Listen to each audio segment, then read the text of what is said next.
اگر آپ کوئی کام کر رہے ہیں جس سے اللہ راضی ہے تو اللہ تعالیٰ خود جو ہے سب کو آپ کے لیے راضی کر دے گا. بس ہمارا مقصد یہ ہو کہ اللہ رب العالمین میرا رب جو ہے وہ مجھ سے راضی ہو جائے. اور چوتھا نقطہ عزیز بہنوں یہ کہ ہمارا تعلق جو ہے، تعلق باللہ جو ہے وہ بہت اسٹرانگ ہو.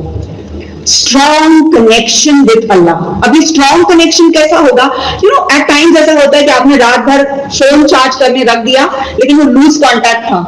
صبح میں اٹھ کے کتنا افسوس ہوتا ہے، oh my god I didn't plug it in properly, یا تو میں سوئچ آن کرنا بھول گئی، ہے نا؟ کیسا فیلنگ آتا ہے. امیجن ساری زندگی ہم نے گزاری لیکن ہمارا کنیکشن اسٹرانگ نہیں رہا، کل قیامت کے دن کیسا فیل ہوگا؟ Only need was required that ہم تھوڑا اسٹرانگ کرتے کنیکشن کر کے تو دیکھیں اسٹرانگ کتنا زیادہ چارج ہو جاتا ہے پھر وہ ایمان. تو ہم اپنا کنیکشن اللہ سے اسٹرانگ کریں. جو بھی مصیبت آتی ہے سولوشن کیا ہے؟ خالہ کے پاس، پھوپھی کے پاس، مامی کے پاس، یہ آپا وہ آپا، یہ فرینڈ وہ فرینڈ، ان کے پاس ہم زاروں قطار رو رہے یہ پرابلم ہوا. بیسٹ از ٹو کرائے ٹو اللہ. تہجد کی نماز ہم پڑھیں، اللہ تعالیٰ سے 2 رکعت نماز پڑھ کے اللہ تعالیٰ سے دعا کریں، روئیں اللہ کے آگے. crying and crying and crying and when you are done crying then اس کے بعد we get up strong. ہم نے اپنے پورے پرابلمز اللہ تعالیٰ کو بتا دیے، اس کے بعد ہم اٹھے پورا تقویٰ اور توکل کے ساتھ اور ہم کھڑے ہو جائیں اللہ کے لیے کہ اب میں نے اللہ تعالیٰ کو بتا دیا میرے سارے پرابلمز جو ہیں. ویسے بھی تو اللہ تعالیٰ جانتا ہی ہے لیکن اللہ دیکھنا چاہتا ہے کہ مڈل آف دا نائٹ، بیچ رات میں وضو کر کے میری بندی میرے لیے اٹھتی ہے کہ نہیں اٹھتی ہے. پھر ہم روئیں اللہ کے آگے، خوب روئیں اللہ کے آگے، اللہ کو بتائیں دل کی بات، اللہ تعالیٰ آج ایسا ہوا، یہ ہوا وہ ہوا، ساری شکایتیں ہم اللہ تعالیٰ سے کر دیں. اس کے بعد اللہ سے کہیں اللہ تعالیٰ تو ہی میرے دل کو پلٹنے والا ہے، یہ ساری کمزوریاں جو ہے نا اس کو تو تبدیل کر دے، اس کو تو چینج کر دے اللہ تعالیٰ، اور مجھے تیرا پاور دے. لا حول ولا قوت الا باللہ. سارا پاور اور سب قدرت جو ہے اللہ تعالیٰ کے ہاتھ میں ہے. ہم اللہ تعالیٰ سے یہ پاور مانگے کہ لا الہ الا اللہ محمد الرسول اللہ، اللہ کے سوا کوئی معبود نہیں اور محمد الرسول اللہ صلی اللہ علیہ وسلم. ایمان کے اندر میری پیاری بہنوں ایسی کشش ہے، ایسا پاور ہے کہ ہر مسئلے کا حل اللہ تعالیٰ ہم کو بتا دے گا. بفور وی گیٹ اپ، کتنی مرتبہ ایسا ہوا ہے کہ میں روتی ہوں اللہ کے آگے، اٹھنے سے پہلے ہی اللہ اتنے سارے سولوشنز ڈال دیتا ہے ذہن میں. آپ کے ساتھ بھی ہوا ہوگا یہ کہ آپ روتے ہیں اللہ کے آگے، ہے نا؟ اور ہم جب سچی دل سے اللہ کو مانگتے ہیں اللہ رب العالمین ہم کو وہ عطا کرتے ہیں. تو میری پیاری بہنوں نمازیں تو آپ پڑھتی ہوں گی، اس کے علاوہ تہجد کا اہتمام، اذکار کا اہتمام، مارننگ اور ایوننگ اذکار، کیونکہ بہت ڈسٹریکشنز ہے، بہت زیادہ فتنہ ہے. آج بیٹل فیلڈ نہیں ہے جس میں ہم کو جانا ہے، لیکن ایتھیزم کا شیطان جو ہے، ایتھیزم کا بھوت سوار ہے لوگوں پر. LGBT کا ہے، لیسبین کا ہے، ہومو سیکشوالٹی ہے. آپ بولیں یہ دور جو ہے ہر برائی سے پورا گھرا ہوا ہے.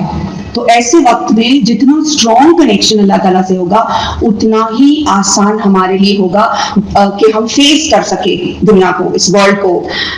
تو اللہ رب العالمین سے یہ دعا ہے کہ اللہ تعالیٰ ہماری کوششوں کو قبول کرے، ہمارے ایمان کو پختہ کرے، ہمارے کنیکشن یعنی کہ تعلق باللہ کو بڑھائے، ہماری محبت رسول اللہ صلی اللہ علیہ وسلم سے بڑھائے، اور ہم کو خوب اللہ تعالیٰ اس کی راہ میں کچھ کرنے والا، مر مٹنے والا بنائے، کیونکہ ہماری زندگی جو ہے وہ اسی کے لیے ہے اور ہمارا جینا، ہمارا مرنا سب کچھ اسی کے لیے ہے. وقولوا قولی ھذا انہ استغفر اللہ لی ولکم انہ غفور رحیم. جزاکم اللہ خیر. اتنی بڑی شخصیت جبرائیل علیہ السلام کی، right from east to the west, پورا آسمان بھر گیا حضرت جبرائیل سے. آپ کا وہ ایکسپیرینس جو تھا، اس کے بعد اقرا کا ایکسپیرینس جو تھا، اس کے بعد آپ گھبرا گئے. جب آپ صلی اللہ علیہ وسلم غار حرا سے نیچے اترے اس کیفیت میں، تو آپ صلی اللہ علیہ وسلم کے پاس 4 آپشنز تھے. آپ جا سکتے تھے اپنے بیسٹ فرینڈ ابو بکر کے پاس، ہے نا؟ آپ جا سکتے تھے اپنے پورے خاندان کے پاس، اپنے چچا کے پاس، اپنے اہل کے پاس جا سکتے تھے. آپ کسی اور کو تجویز کر سکتے تھے، کسی اور کے پاس جا سکتے تھے. لیکن آپ نے کس کے پاس جانا پسند کیا؟ خدیجہ رضی اللہ تعالیٰ عنہا. There is something so special about her that qualifies her کہ آپ صلی اللہ علیہ وسلم ان کے پاس گئے. وہ کیا کیفیت تھی جو، اور وہ کیسی شخصیت تھی جس کی وجہ سے آپ صلی اللہ علیہ وسلم حضرت خدیجہ الکبریٰ کے پاس گئے. آپ صلی اللہ علیہ وسلم بیسٹ فرینڈ کے پاس بھی جا سکتے تھے، لیکن عزیز بہنوں حضرت خدیجہ رضی اللہ تعالیٰ عنہ کے اندر ڈیفینیٹلی آپ کے اندر ایسی شخصیت تھی کہ جانتے تھے آپ صلی اللہ علیہ وسلم کہ Khadija is the best to go to. Now it's a pause. ہم لوگ ایک پاز کرتے ہیں یہاں پہ، اوکے؟ And let's reflect. اور ہم ریفلیکٹ کرتے ہیں کہ آج کا مرد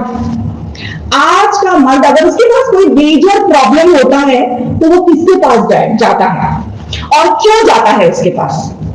جنرلی وہ اپنے فرینڈس کے پاس جاتا ہے، اپنی ماں کے پاس جاتا ہے، اپنی اہل کے پاس جاتا ہے، یا اپنی بیوی کے پاس جاتا ہے. حضرت خدیجہ رضی اللہ تعالیٰ عنہ نے اس وقت کیا طرز عمل کیا؟ وہ الفاظ جو انہوں نے کہے وہ سنہری الفاظ ایسے ہیں جس نے تاریخ بدل ڈالی، جس نے ہسٹری کو چینج کر دیا. حضرت خدیجہ رضی اللہ تعالیٰ عنہ نے کیا فرمایا؟ انہوں نے کہا آپ غمگین نہ ہو، آپ یتیموں اور مسکینوں کا خیال رکھتے ہیں، آپ بیواؤں کے ساتھ حسن سلوک کرتے ہیں، آپ پڑوسیوں کا حق ادا کرتے ہیں، آپ رشتہ داروں اور اہل کا حق ادا کرتے ہیں. اللہ تعالیٰ کبھی آپ کی ہستی کو ضائع نہیں کرے گا. اور یہ مرہم جیسے الفاظ آپ صلی اللہ علیہ وسلم کو جو ہے اتنی زیادہ تسلی دیتے ہیں کہ آپ کے اندر ایک ٹھہراؤ آ جاتا ہے. اور میری عزیز بہنوں اگر ہم پاز کریں اور سوچیں کہ آج کی بیوی کیا اس طرح سے اپنے شوہر کے ساتھ رہتی ہے؟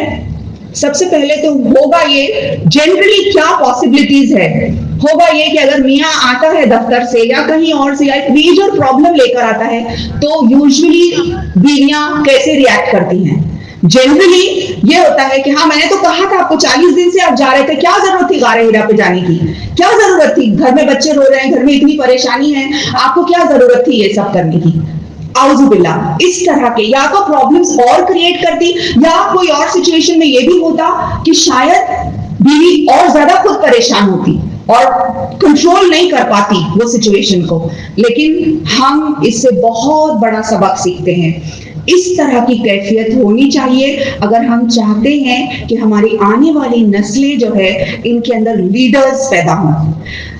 Relation ship between the spouses, رشتہ جو ہے اسپاؤسز کے بیچ کا بہت زیادہ مضبوط ہو میری پیاری بہنوں. Gambling, obscenity, LGBT, lesbian, you name it and it's there. No, اعوذ باللہ انسان ہی نہیں رہا ہے اب باقی. You don't know whether it's a male or a female. I want to be a cat one day and I want to be a dog one day and I want to be a rabbit one day. اللہ اکبر. کیا ہو گیا ہے انسان کو؟ کہاں ماری گئی ہے اس کی عقل؟ And that is what we are impressed with. اور ہم متاثر ہو رہے ان کی گندی تہذیب سے کہ ہم کو بھی ویسے ہی کرنا ہے جیسے یہ کر رہے ہیں.